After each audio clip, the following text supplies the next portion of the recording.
ताबड़तोड़ revision series के भाग 5 अध्याय 5 विज्ञान कक्षा 10 के अंदर आप सभी का स्वागत है।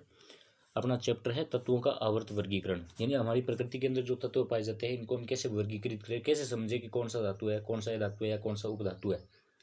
तो हमारे पास पदार्थ तत्व मिश्रण या यौगिक के रूप में उपस्थित हो सकता है। तत्व क्या होते हैं? ऐसे पदार्थ जो एक ही प्रकार के अणुओं से मिलकर बने हो उन्हें तत्व कहते हैं। सबसे छोटी इकाई क्या होती है? परमाणु। परमाणु से मिलकर क्या बनते हैं? अणु। फिर यौगिक या मिश्रण बनते हैं। और जब एक ही जैसे अणु हो तो इसको हम बोलते हैं तत्व।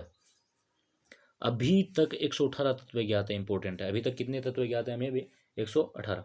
वर्गीकरण की आवश्यकता क्यों पड़ी? क्योंकि इनको एक तो सुव्यवस्थित ढंग से पढ़ लेंगे, अध्ययन करने में आसानी हो जाएगी। वर्गीकरण का पहला प्रयास किसने किया था? डाबेराइनर ने, त्रिक के रूप में। त्रिक का मतलब होता है तीन चीज़ों का समूह।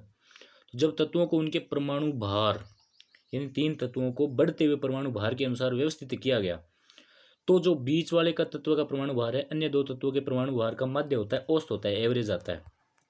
जैसे त्रिक की बात करते हैं हम, कैल्शियम, स्ट्रोंशियम और बेरियम। इसका परमाणु भार 40, इसका 87.6, इसका 173.3। तो 173.3 में 40 को जोड़कर 2 का भाग दोगे तो लगभग 87.6 के आसपास आएगा। सीमाएं, इसकी सीमाएं क्या थी? उस समय तक ज्ञात तत्वों में केवल 3 ही त्रिक ज्ञात हो पाए थे। तो डाबेराइनर के त्रिक कौन कौन से हैं देख लेने। Lithium, sodium, potassium, calcium, strontium और बेरियम, क्लोरीन, ब्रोमीन और आयोडीन, 3 ही त्रिक थे। फिर आया न्यूलैंड का अष्टक सिद्धांत, यानी इसने आठ का समूह किया। तो न्यूलैंड ने तत्वों को भी परमाणु भार में, इसने भी परमाणु भार के अंदर बढ़ते क्रम में व्यवस्थित किया और पाया कि 8वें तत्व के गुण पहले तत्व के क्या थे? समान थे। और इसने संगीत के सारे गामा पादानी के अनुसार इसको व्यवस्थित कर दिया। इनकी तुलना संगीत के अष्टक से की गई, इसलिए अष्टक का सिद्धांत कहा गया। उदाहरण, लिथियम एवं सोडियम धातु के गुण समान, हम देखेंगे इसके आगे सारणी। तो सीमाएं क्या है, ये इंपॉर्टेंट है। यह केवल कैल्शियम तक ही लागू हो पाया।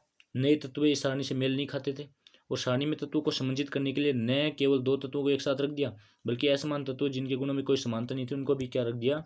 एक साथ रख दिया। सारे गामा पाधा नी संगीत के साथ सवर होते हैं।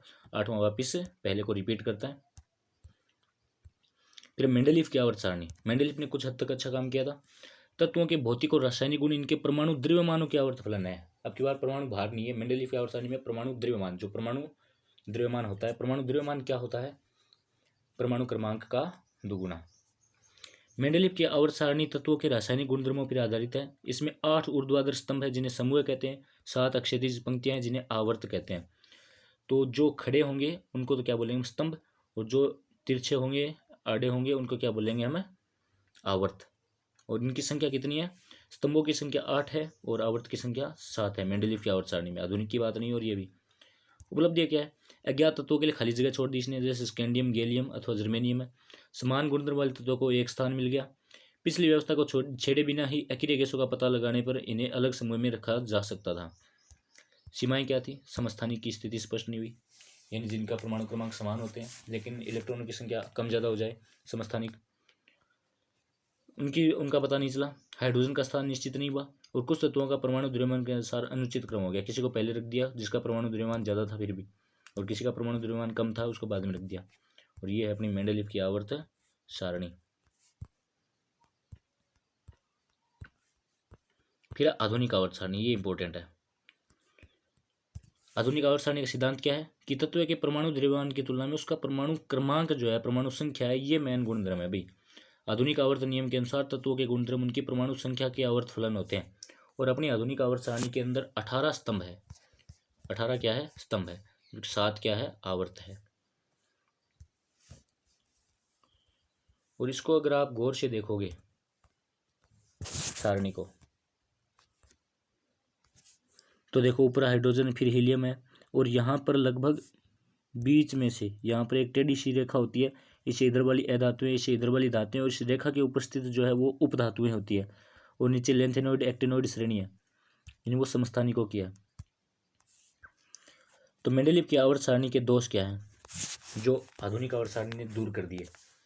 पहला, समस्थानिकों की स्थिति स्पष्ट होगी, यानी समान परमाणु संख्या वाले को एक स्थान पर रखा गया। कोबाल्ट जिसकी परमाणु संख्या 27 है वह निकल से पहले आएगा, क्योंकि निकल की परमाणु संख्या 28 थी, जबकि इसने क्या कर दिया था? पहले निकल को कर दिया, बाद में कोबाल्ट को। परमाणु संख्या सदैव पूर्ण संख्या होती है, मतलब 1.12 ऐसे नहीं होगी।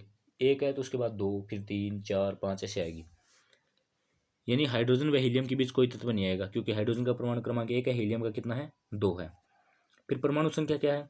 परमाणु संख्या या परमाणु क्रमांक, इसको जड़ से निरूपित किया जाता है। परमाणु संख्या अणु के केंद्र में पाए जाने वाले प्रोटॉनों की संख्या के बराबर होती है। आधुनिक आवर्त सारणी में 18 ऊर्ध्व स्तंभ है जिन्हें समूह कहते हैं, 7 क्षैतिज पंक्तियां जिन्हें आवर्त कहते हैं। किसी भी आवर्त में पाए जाने वाले सभी तत्वों में कोषों की संख्या समान होती है। यानी किसी भी आवर्त के अंदर जो कोष होते हैं उनकी संख्या क्या होती है? समान होती है। आवर्त जैसे बात करें, ये पहला आवर्त है, ये दूसरा, ये तीसरा। तो पहले आवर्त के अंदर जैसे के कोष है, दूसरे के अंदर के एल है, तीसरे के अंदर के एल एम है। तो इनके अंदर कोषों की संख्या क्या रहती है? फिक्स। तो हाइड्रोजन हीलियम के अंदर एक ही कोष है के, और जबकि दूसरे आवर्त के अंदर lithium, beryllium, boron, carbon, nitrogen, oxygen, fluorine, neon तक क्या है? 2 कोष है, के और एल। लेकिन इनकी खासियत क्या है? जो स्तंभ होते हैं ना, स्तंभ, जैसे पहला स्तंभ है, तो इस स्तंभ के जो बाहरी कोष के अंदर या बाहरी कक्षक के अंदर जो इलेक्ट्रॉनों की संख्या होती है वो फिक्स रहती है। जिस हाइड्रोजन के अंदर 1 है, और लिथियम का कितना होता है परमाणु क्रमांक? 3 होता है। तो के अंदर 2 आ गई और एल के अंदर 1 आ गया। यानी कि जो बाहरी कोष का इलेक्ट्रॉन है उनकी संख्या क्या रहती है? समान रहती है। ये 1 से 4 तक बढ़ती है, फिर धीरे धीरे वापस घट जाती है और 0 तक पहुंच जाती है अक्रिय गैस लास्ट 18वें स्तंभ के अंदर।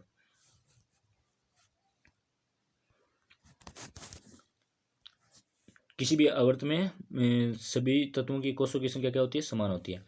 जैसे lithium, beryllium, boron, carbon, nitrogen, इन सभी तत्वों में कोषों की संख्या समान है। कोष 2 ही है, के एल के एल के एल के एल के एल। एक समूह के सभी तत्वों में संयोजी इलेक्ट्रॉनों की संख्या समान होती है। जैसे हाइड्रोजन के अंदर संयोजी इलेक्ट्रॉन, बाहर वाला संयोजकता कोष में इलेक्ट्रॉन 1 है, लिथियम के अंदर भी 1 है, और सोडियम के अंदर भी 1 है, पोटेशियम के अंदर भी 1 है। सभी तत्वों में संयोजी इलेक्ट्रॉन की संख्या एक समान है। समूह में नीचे जाने पर कोषों की संख्या बढ़ती है। कोषों की संख्या बढ़ी थी, पहले के अंदर क्या था? 1 ही था, दूसरे के अंदर 2, 3 ऐसे बढ़ते गए।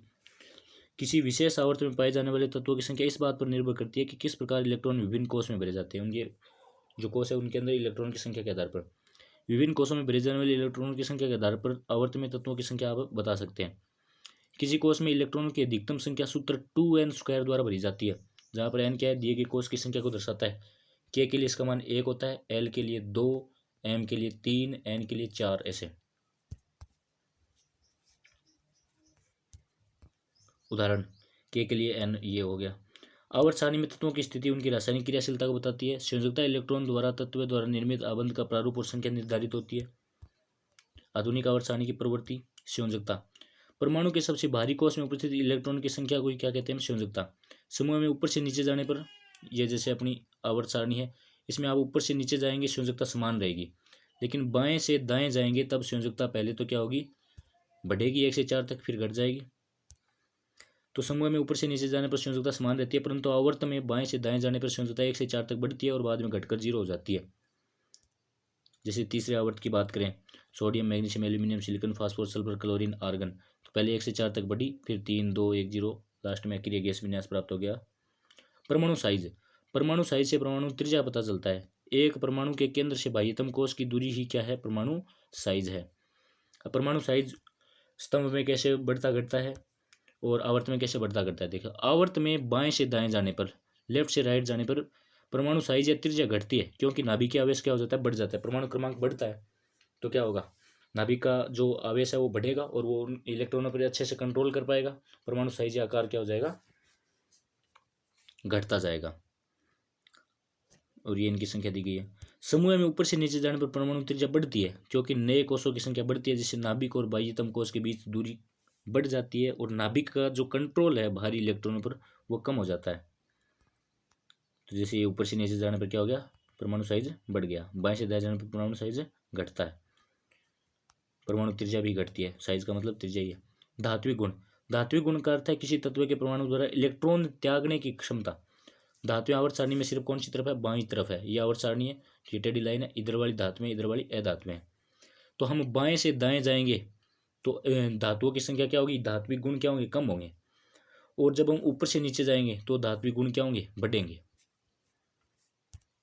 तो आवर्त में बाएं से दाएं जाने पर धात्विक गुण कम होता है क्योंकि इलेक्ट्रॉन पर नाभिकीय आवेश बढ़ जाता है, इलेक्ट्रॉन त्यागने की प्रवृत्ति कम हो जाती है।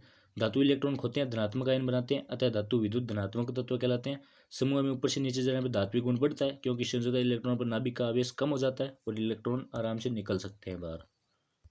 फिर अधात्विक गुणधर्म। अधात्विक विद्युत ऋणात्मक होती है, इलेक्ट्रॉनों को ग्रहण करती है। अधात्विक आवर्त में दाईं ओर पाई जाती है और आवर्त में बाएं से दाएं जाने पर अधात्विक गुण बढ़ता है और समूह में ऊपर से नीचे जाने पर अधात्विक गुण कम होता है। ये तो धातु का जस्ट उल्टा होगा। आवर्त सारणी के मध्य में उपधातुएं या अर्धधातुएं पाई जाती है। ये कुछ गुण धातुओं के, कुछ अधातुओं के गुण दर्शाती है। धातु ऑक्साइड क्षारीय प्रकृति के, अधातु ऑक्साइड अम्लीय प्रकृति के, ये तो हम पढ़ चुके हैं। अब देखते हैं हम इंपॉर्टेंट चीज, इस चैप्टर की सबसे इंपॉर्टेंट चीज, क्रमशः संख्या, गुण, आवर्त में परिवर्तन। आवर्त का मतलब है बाएं से दाएं जाने पर परिवर्तन, इसका कारण क्या है। समूह में परिवर्तन ऊपर से नीचे जाने पर, और इसका कारण क्या है। तो पहले देखते हैं परमाणु साइज। परमाणु साइज क्या होगा, जब हम बाएं से दाएं जाएंगे तो परमाणु आकार कम होता है। क्यों? क्योंकि प्रभावी नाभिकीय आवेश बढ़ जाता है, जिससे नाभिक और इलेक्ट्रॉन के बीच परस्पर आकर्षण बढ़ता है और इलेक्ट्रॉन और नाभिक के बीच की दूरी है वो कम हो जाती है। जबकि हम समूह में ऊपर से नीचे जाते हैं तो नए कोष जुड़ते जाते हैं। पहले के था, फिर के एल हो गया, फिर के एल एम हो गया, फिर के एल एम एन हो गया। तो इससे क्या होगा, जो नाभिक है, नाभिक के अंदर जो प्रोटॉन पाए जाते हैं उनके और बाह्यतम कोष के जो इलेक्ट्रॉन है उनके बीच में दूरी बढ़ जाती है, आकर्षण कम हो जाता है, बल ज़्यादा लग नहीं पाता, तो परमाणु का साइज भी बढ़ जाएगा।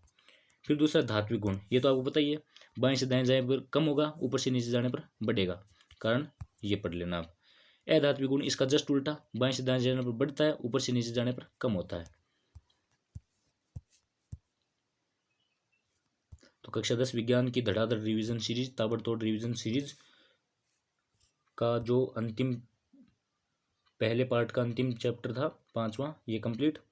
अपने दोस्तों को सभी को शेयर कर दीजिए, सब्सक्राइब कर दीजिए, लाइक तो ज़रूर ही करके जाना। धन्यवाद।